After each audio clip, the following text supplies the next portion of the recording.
Lands of Evershade is a board game developed by Awaken Realms that seeks to blend the immersive storytelling of a traditional tabletop RPG with the tactical combat and exploration of a legacy board game. Having raised over $12 million in crowdfunding, it stands as one of the most successful projects in the industry, fueled by the reputation of its creators for high production miniatures and sprawling campaigns. The game makes a deliberate attempt to prioritize RPG elements, such as character-driven narratives and a persistent world state, moving beyond the simple dungeon crawl loop often seen in the genre. By integrating complex branching paths and a focus on personal character development, the developers have aimed to create an experience where players' choices carry significant weight over the course of a massive multi-session journey. I guess the big question for me was, how good of an RPG is this? And why is this box so big? In this video, I want to do a couple things. The first is to unbox everything, or just about everything, in the 60+ pound box that Awaken Realms sent me. I'll show you what going all in on a $12 million Kickstarter as a backer actually looks like. Obviously, skip ahead to different sections if you don't want to watch things like an unboxing. Secondly, I want to discuss the RPG related qualities of this game through its player's handbook. You're watching an RPG review channel, so I'm guessing you're here for the RPG side of the game. Throughout all of this, I'll sort of uncover the rules of the game so you can see for yourself the level of mechanical engagement that they're asking for. Awaken Realms did sponsor this video, but all of my opinions about this game are my own, based on a read-through of the rules as well as a solo playthrough that I felt like lasted days, but only because the unboxing and setup was insane. Let's go. As you've seen so far, the box is huge. There are some metal posters, 3 of these. You know you've gone to the moon with a crowdfund campaign if you're throwing in metal posters as an add-on. I guess another way of putting it is, don't offer metal posters if you're running a smaller campaign. The amount of shipping and logistical momentum that you need to get something like this into a backer's hands requires some expert level fulfillment chops. And to address what I'm actually going to do with these things, I don't know. Spoiler alert, I kind of love Lands of Evershade as a game on several different levels, and I'll unpack all of that in this video. But as for committing wall space to the game, I'm pretty ambivalent about that. Metal posters are pretty cool though, generally speaking. These flat boxes are essentially campaigns, and the game comes with 3 of them: a beginner's, an advanced, and an expert level adventure, which you can take a party through to complete a character's story arc and bring them up to level cap and tell their story entirely. Some metal coins to replace the cardboard money, a bonus enemy that comes with special mechanics, a box full of acrylic tokens to replace about half of the cardboard tokens that the base game comes with, a box with a neoprene dice tray, different D12s, and a set of copper metal divinum dice. This box is full of card sleeves and a tray to hold the decks that become much thicker after you sleeve them. This is a diorama that doubles as a boss fight, I believe. I haven't reached this boss battle yet, but it's kind of insane that they made a whole diorama for it. This box has several dozen enemy miniatures. These replace the cardboard standees that the game comes with and are one of the more important enhancements to the base game, in my opinion. This is a blank journal. It looks to be roughly A5 size. Even though you can play this game without writing anything down, it is a good practice to write down story notes. This last box is the core game itself, and it's really pretty heavy in its own right. Essentially, we're looking at a high fantasy cooperative board game that supports 1 to 5 players, with each session taking 1 to 4 hours and is intended for ages 14 and up, in case you were wondering. Inside the main box, there are these little cardstock boxes that you have to assemble. These are actually referred to as pouches in the rules, and they are for players to store unactivated ability cards and experience point tokens. My guess is that they were originally going to be soft pouches, but decided on hard boxes, which is actually way better for card storage. Here are some thick cardboard punch-out tokens. They are PC portraits that fit into the top center of your character board. There's actually a 4-page guide that guides you through how to unpack and sort this game's components, which is honestly something that's going to take you up to an hour. Maybe if you're a veteran with these mega-sized board games or you have some help, you can do it in far less time, but it took me a while to sort everything out. This is what the tray organization is supposed to look like, but this is not quite what you end up with. After you sleeve all the cards, which I don't care how much of a veteran you are, this will take you hours. Your decks expand in thickness by about double or more, so you have to store them in a separate tray, which does eat up more table space in the end when you're trying to play this game. But once you play with sleeved cards, there's no going back. The actual rules for the game are all contained here. You could just jump into this game with the prompt-based tutorial that doubles as the start of the beginner's campaign, but I would still suggest that you read this rulebook cover to cover. About half of it is comprised of a very helpful illustrated example of combat. The trick with learning this game, just like with most massive board games, is learning what all these icons mean, and there are multiple helper cards that explain them all that you can hand out to players. Here are several copies of the world map. The world as we know it is being bombarded by the light of a so-called broken sun, where the sunlight is so powerful that it kills most life it directly touches and even erases those things from history and memory. But there's a giant floating disk of stone in the sky that partially blocks this light and allows for civilization to continue for now. The camp sheet has a rules reminder for what to do during camp phase. This is where you can spend XP to progress your character, interact with NPCs and companions, and swap resources with other PCs. Then there are the tokens. Every piece of equipment, your weapons, helmet, body armor, footwear, has a token. Every class, race, and background also has a token. You don't have to write anything down in this game, so virtually everything is represented by tokens. As you can see, I recorded myself punching out each of these tokens, but in editing I realized that this is the most boring thing I could possibly show you about this game, so we're going to fast forward a bit. Okay, so Into the Whitewell is the beginner campaign for the game. It comes with 16 sheets that present different scenes like combat encounters or chases, as well as 19 unique enemies and a few unique camp cards. This is how the game presents its adventure material in these discrete boxes. Here's a character board. There are 5 of them. They each have a clear plastic lid so you can save your progress, and these lids even work with the thicker acrylic tokens. This character board is the most RPG thing about this game. It's essentially a character sheet, but everything is physical, which is kind of brilliant. Here's the hotbar that you use to track abilities in combat. The base game also comes with a number of enemy miniatures. These are made from some kind of resin that has just enough flex to be sort of indestructible. Some have a translucent plastic accompanying them. The sculpts themselves are about as good as you can ask for, and each mini is hit with a sort of wash or treatment that brings out the details without you having to prime them and then hit them with a dark wash yourself. Here are some minis for your heroes or companions. Let's be honest here, a lot of these board games draw a good portion of their backers these days with the promise of minis. There are many reasons why people love minis, but one big one is that you can use these in any RPG. And obviously some folks find these fun to paint. These are general use universal markers. These are initiative tokens that you draw from a bag to see if a hero or an enemy type goes next in combat. These are fate tokens, which are the game's meta currency, most often used to re-roll a roll or activate or refresh certain abilities. Okay, so we saw the game's rulebook, but here's the player's handbook, which is this deluxe feeling, stitch-bound 250-page book that is heavy with RPG feel to it. It contains character creation as well as all the world-building elements of the setting. The last 60 pages of the book also contain about 300 prompts that exist outside of any particular campaign book, and these supply you with character progression storyline depending on your background, race, profession, and personal secret.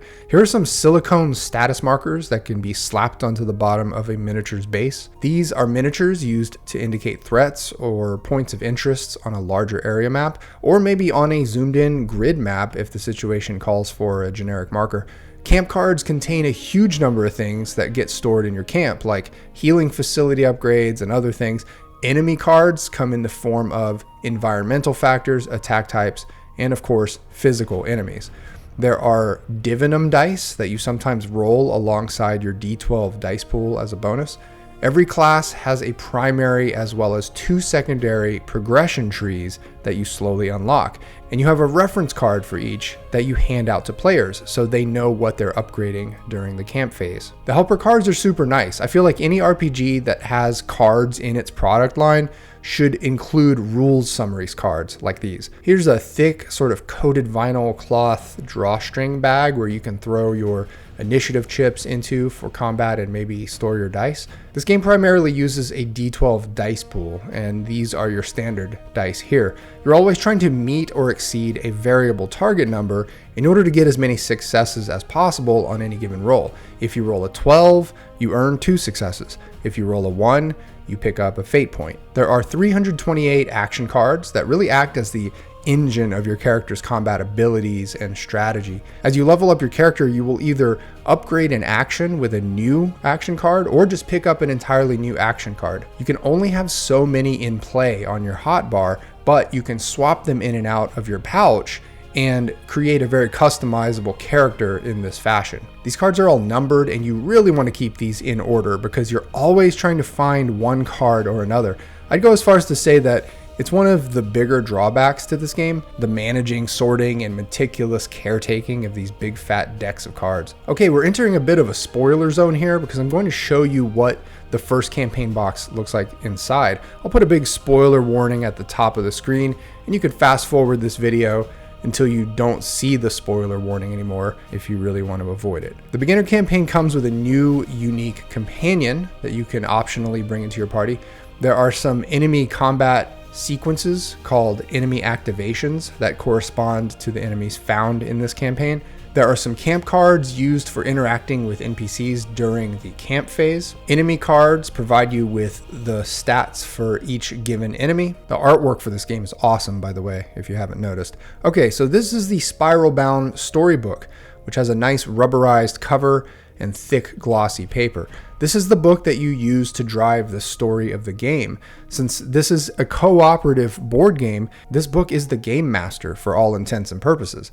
There are exactly 1,000 prompts in this booklet, and they're structured so that your path on each playthrough can vary pretty wildly, except for choke points where you have to fight a boss battle. As mentioned earlier, the first pages also contain an integrated tutorial for the rules, but you actually have the option of skipping the tutorial if you have already played before or you know the rules well enough already. These so-called secret sheets contain maps for the different scenes in the story, and by showing you these, I'm really giving you the most spoiler, although I'll try not to show too much. There are 8 double-sided sheets, and they will often be in play side by side for any given major scene. All combat in this game takes place on one of these gridded combat sheets. There are a couple more things I wanted to touch on in this interminable unboxing section of the video. The acrylic token upgrades are really over the top. Each of these pieces feels like a deluxe mahjong token, and they simply replace the already nice cardboard tokens. I was actually thinking the basic cardboard tokens were really nice at first, but then when I busted open this box of acrylics, the cardboard tokens suddenly seemed kind of janky. It's weird how the human brain can become so quickly accustomed to luxury. Once I had these acrylic tokens in hand, I immediately replaced all of the paper tokens with these acrylics and put the original paper ones into the acrylics box and put it out of my sight forever. I don't want to ever see those cardboard tokens ever again. And finally, there is a whole bonus box of minis for enemies. These are critical for an immersive combat map experience, although it should be noted that the combat grid in this game is 1 inch by 1 inch,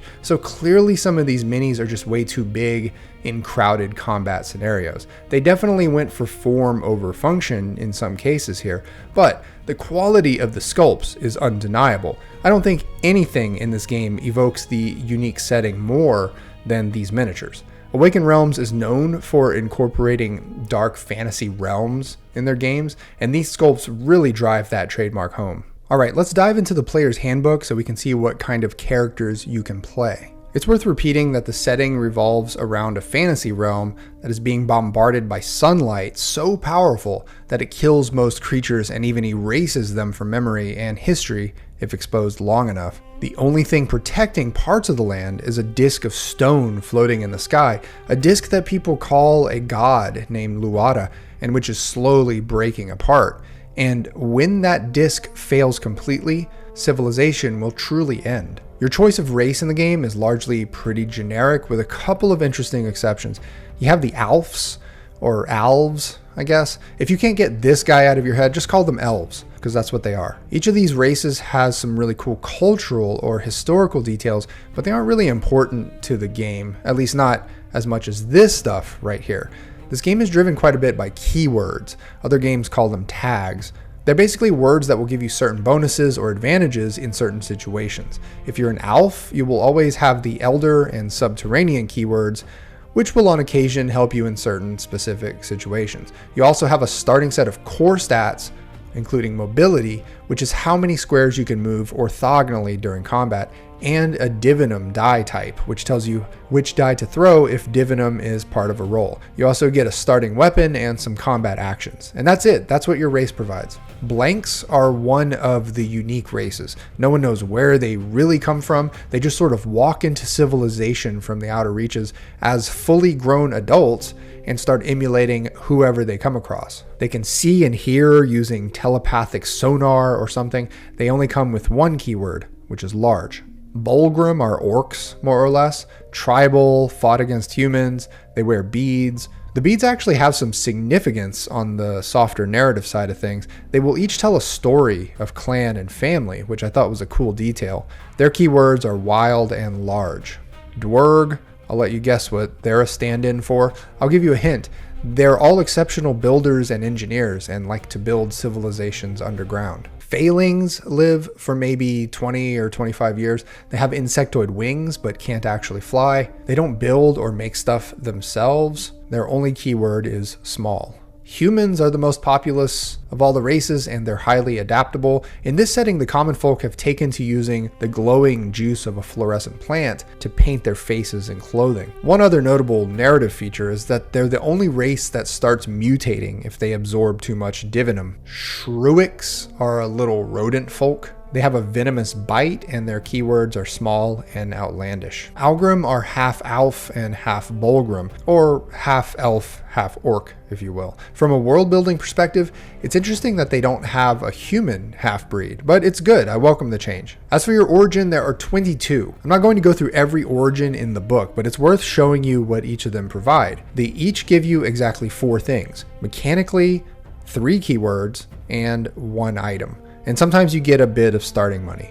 In this game, you're not really role-playing your keywords out at the table as much as you're just looking to see if you have it listed on your character board because your prompt mentioned it. But in the course of making a character for this game, you are making what is essentially an RPG character that has a background and features and a personality. Next is your profession and path, of which there are 12. Again, I'm not going to go through all of them, but we'll use one as an example of what you get if you choose it. Notice the heavy influence of D&D on this list, by the way, which is fine. D&D is the lingua franca of the RPG world, so that's a good place to start if you're going to do a game that's just dipping a toe into the genre. Anyway, let's say you pick a barbarian as your profession. You would get the keyword athletics and a particular set of advancement trees that is also conveniently printed on a reference card. You would also pick one of 3 paths, which will each increase 1 core stat by 1 and grant you a special starting item that you can use in combat. There's a whole system for companions too, and since you can play this game solo like I did, that companion can become a partner, which is almost like a second PC, but not quite. Companions help you a lot in combat and can actually never die, but you can also freely trade them around during the camp phase. So in some ways they seem more like commodities rather than real characters. From a mechanical perspective, they're critical to making the combats easier because they radically change the turn economy as well as your ability to put out damage or healing per round. From a story perspective, if you can get over the fact that these guys get handed around to other PCs, they can maybe add some interesting moments if you try hard enough. This video is so long. Let me just speed you through the enemies listed at the end of the player's handbook. These entries are entirely for world building, by the way. All their stats and abilities are found on their respective cards. So actually, you never really have to refer to this book at all during gameplay, which is not a feature of most actual RPGs. Anyway, you have blorks, who are like primitive orcs. Brilliance battlesuits are made of a divine metal called Brill, which is also the currency in the game, and they charge with the magical sunlight. They're basically power armor, and you can get them as an item. Dim walkers are formerly people who have been taken over by a fungus. Divinum collectors are people corrupted by the accumulation of the magic called divinum. The only way to get the divinum of another person is to kill them. and that's what collectors do. Divinum fiends are creatures that can't even really hold their divinum, but they hunt and kill just to temporarily have it in their bodies. Dracoliches are undead dragons powered by divinum. I sure hope I'm pronouncing divinum correctly. Dry sea striders are huge arthropods ridden by marauders in the desert and used as walking fortresses and raiding mounts. Elysian servitors are machines built by the gods and powered by, you guessed it, divinum. Fade land burrowers are dragon-like burrowing dragons. Fade rays are gigantic flying stingrays that have mirrored backs, so they're impervious to the harmful sun. Feral blanks are just blanks who were not accepted by society. Big carnage energy in this illustration. But yeah, be nice to blanks when they come walking in from the desert. Figments are the spiritual remains or fragments of a person who has largely been erased by the sun. Gaze wraiths are flying predators that can drain you with their eyes. The words mention 4 eyes, but the picture shows 6. Goons and brigands are my favorite because they always only have 1 hit point. Luada's nightmare is an embodiment of bad juju that holds a burning sphere. Lurlights are carnivorous plants that produce glow juice that humans really love these days. Mudlings and divlings are little elementals that can be summoned. They also just have 1 hit point each, actually. Penitent sisters are zealots of the goddess Luada and wield a lot of divinum. Rot giants are formerly people who have been so infected and taken over by the fungal dim rot that they are now these huge lumbering monstrosities. Taskmasters were created by the gods. They are also robots like the servitors we saw earlier, but more advanced. And vestigials are objects that were once magically bound to a person, but that person has faded into the sunlight and has been erased, so the object will now flit in and out of reality and sometimes attack you. Alright, I think I showed you enough of this game. Let me give you my thoughts. Cons. There's choice, but it's choose your own adventure-ish. If I'm looking at this game from a strictly RPG perspective, the choices are fairly restrictive, at least compared to a pencil and paper RPG that is run as a sandbox, which is my preferred way to play RPGs. If you want to be fair to this game, it's really on par with a video game RPG, which will often give you branching choices, but you're still on rails to some degree. Combat is 2D. I'd say that combat only makes up maybe 1/3 of the game's overall play experience, if that, so this isn't a deal breaker, but the combats are always on these gridded boxes with no elevation difference. You have impassable boundaries and rules for cover, but it does start to feel a tad like fighting in a box every time after a while. Loose world building. It took me a while to piece together what's going on in the world by reading through the player's handbook. I did finally end up understanding the state of the world by the end of it, but I feel like a few pages right at the beginning of the book that clearly state the basics of the setting would have gone a long way. Linear progression tree. This is only a problem if you play the same profession over multiple playthroughs, but the progression trees give you unlockable items in a specific order. You can't jump around, so that could get a little redundant under certain circumstances. Finding the right card or token. This is probably my biggest gripe. I just so often found myself rifling through all these decks of cards and stacks of tokens looking for the number that is cited in a prompt. In one case, I had misplaced an item token and spent 10 minutes looking for it. The only way around this problem is to be meticulously organized with the card order and with where and how you store the tokens. I find that I'm generally a very organized person, but this game was really challenging me in that respect. Setup and space for play. I mean, just look at this game. It fills a whole game table to the brim. I think it could be run with 5 players on this same table here if I cleared away some of the boxes, but this is still a bit much. And not to mention setup, which at least initially takes a very long time no matter how you slice it. I'm worried that if I stop playing for a bit and actually put this game away, I will be loath to ever get it back out again because of the setup time requirements. Storage. This is a lot of boxes, just a ton of physical volume. If you're short on space, then this will be a particularly painful game to own. Pros. Customizable, persistent character. I found that I could make a character pretty unique in a number of respects, not unlike what can be done in a rules medium-light role-playing game. And yeah, the way that the character board is designed, you can save your progress by pressing the lid on top. It's really pretty remarkable from a product design perspective. Compelling world concept. Once I finally fully understood the setting, I really felt compelled to experience the story inside this world. And that's ultimately what this game is, at least for me. It's a storytelling mechanism, but the setting itself, the backdrop for the story being told, needs to be unique or interesting in some way, and in my opinion, it is those things. Combat options vary widely. Each combat map has objectives and special attacks or environmental rules, which would be brilliant to incorporate in a more traditional RPG, by the way. This design greatly enhances the combat experience over the course of time, because otherwise you'd really just find yourself fighting in a box over and over. Components are dazzling. I found the quality of the components, from the sleeved cards to the acrylic tokens to the durable miniatures, to be of exquisite quality. This is deluxe board gaming at its finest.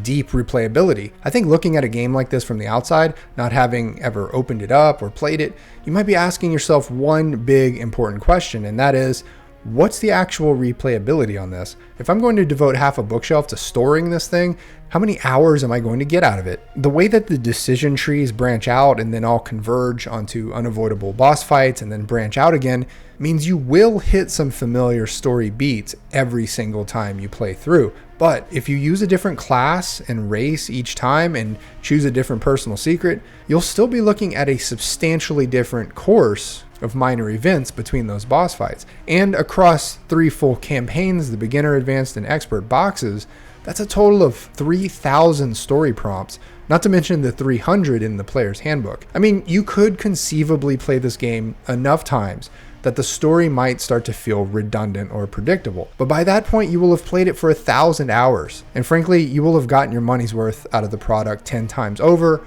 And I think it would be time for you to touch some grass and move on with your life. Can be repurposed for an RPG. Some of this stuff you can't really apply towards a full-fledged RPG, but there are a lot of aspects of this game that can be used in an RPG rule set of your own choice.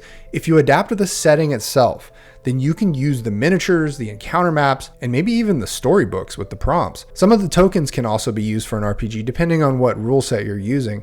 In fact, I'd go so far as to say that Awaken Realms should commission or crowdfund an RPG rulebook for this game that uses most of its components, but really leans in on the freedom of a GM-led tabletop role-playing game. That sort of thing's been done before. Tutorial circumvents rulebook. I thought it was quite nice that the first pages of the beginner's campaign actually taught you all the basic rules of the game through some combats and encounters. Although I still recommend reading the rulebook proper before playing this game, the tutorial caters to people with limited free time. Artwork is incredible. On the whole, I found the illustrations to be very evocative of the setting. The only aspect that was more so was the sculpting of the miniatures, but every card and map in this game is laden with awesome art that really keeps you in the world. Ultimately, Lands of Evershade is a massive achievement in physical production that manages to capture the feel of a high-stakes campaign without the need of a dedicated game master, and that's a huge value proposition for aspiring RPG players who can never find a GM. While the administrative overhead of managing hundreds of cards and fiddly little tokens